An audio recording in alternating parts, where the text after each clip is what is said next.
Hello everyone, simple and tasty paneer roll అండి. ముందుగా stove on చేసుకొని ప్యాన్ పెట్టుకొని ప్యాన్ హీట్ అయిన తర్వాత 2 స్పూన్స్ ఆయిల్ వేసుకున్నాను. ఆయిల్ హీట్ అయిన తర్వాత సన్నగా కట్ చేసి పెట్టుకున్న వెల్లుల్లి ముక్కలు అయితే వేసుకున్నానండి. వెల్లుల్లి ముక్కలు అలా సన్నగానే కట్ చేసుకోండి.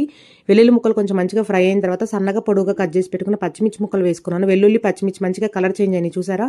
అలా కలర్ చేంజ్ అయిన తర్వాత సన్నగా పొడుగుగా కట్ చేసి పెట్టుకున్న ఉల్లిపాయ ముక్కలు, క్యాప్సికమ్ ముక్కలు అనేవి సమానంగా వేసుకోవాలండి. దాంట్లో కొంచెం సాల్ట్ యాడ్ చేసుకొని మరి కర్రీస్ లాగా ఫ్రై చేయకుండా జస్ట్ కొంచెం పచ్చి స్మెల్ పోయే వరకు అయితే జస్ట్ అలా సాట్ చేసుకోవాలి అంతే. హై ఫ్లేమ్లో పెట్టుకొని సాట్ చేసుకోండి. ఇట్లా ఉల్లిపాయలు అండ్ క్యాప్సికమ్ అనేది కొంచెం అలా సాట్ చేసుకున్న తర్వాత ఇప్పుడు మీడియం ఫ్లేమ్లో పెట్టుకొని దాంట్లో పన్నీర్ ముక్కలు అయితే వేసుకోవాలండి. పన్నీర్ ముక్కలు అలా పొడుగా కట్ చేసుకుంటే రోల్స్కి బాగుంటుంది. మీకు నచ్చినట్టు మీరు కట్ చేసుకోవచ్చు. అలా పన్నీర్ ముక్కలు కూడా కొంచెం అలా మొత్తంలో కలిపేసిన తర్వాత దాంట్లో చిల్లీ ఫ్లేక్స్ వేసుకోవాలండి. ఈ రెసిపీకి చిల్లీ ఫ్లేక్స్ అయితే ఎవరు స్కిప్ చేయొద్దు. చిల్లీ ఫ్లేక్స్ వేసుకోవడం వల్ల టేస్ట్ చాలా చాలా బాగుంటుంది. చిల్లీ ఫ్లేక్స్ కూడా వేసిన తర్వాత జస్ట్ ఇప్పుడు కొంచెం అలా సాట్ చేయండి అంతే. మరీ ఎక్కువ కదిపేయకండి. కదిపేస్తే మనకి క్యాప్సికమ్ ముక్కలు అండ్ పన్నీర్ ముక్కలు అనేవి మెత్తగా అయిపోతాయి. ఇప్పుడు దాంట్లోనే మీ టేస్ట్కి తగ్గట్టు టమాటా కెచప్ వేసుకోండి. సాసెస్ అనేవి క్వాంటిటీ ఏం లేదండి, మన టేస్ట్కి తగ్గట్టు వేసుకోవచ్చు. నేనైతే 1 spoon tomato ketchup and 2 spoons అయితే సెజ్వాన్ సాస్ వేసుకున్నాను. సెజ్వాన్ సాస్ ఈ టేస్ట్కి చాలా చాలా బాగుంటుంది. రెసిపీకి సెజ్వాన్ సాస్ ఎక్కువ వేసుకున్నా బాగుంటుందండి.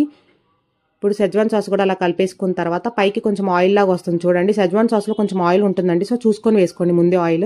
ఇప్పుడైతే మన కర్రీ రెడీ అయిపోయిందండి. ఇప్పుడు స్టవ్ ఆఫ్ చేసేసుకొని అది పక్కన పెట్టేసుకొని చపాతీ అయితే వీడియోలో చూపిస్తున్నట్టయితే అలా చేసుకోవాలి.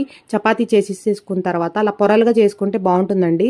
మీకు ఎవరికి పొరలుగా రాకపోతే జస్ట్ చపాతీ లాగా చేసుకొని అయినా ఈ రెసిపీ చేసుకోవచ్చు. ఇప్పుడైతే స్టవ్ ఆన్ చేసుకొని చపాతీ అనేది బటర్తో అయితే అటు ఇటు కాల్చుకోవాలండి. మరి మాడినట్టు కాకుండా కొంచెం కలర్ గోల్డెన్ కలర్ అలా వచ్చేలాగా అయితే చేసుకోండి.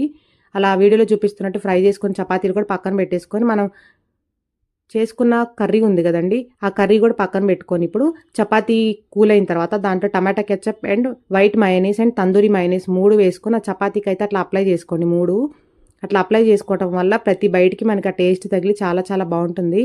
ఇప్పుడు అప్లై చేసుకున్న తర్వాత మనం చేసుకున్న కర్రీ అయితే అట్లా పెట్టుకొని అలా పొడుగా అలా పెట్టుకోవాలండి. రోల్స్కి అలానే ఇస్తారు కదా మనకు బయట.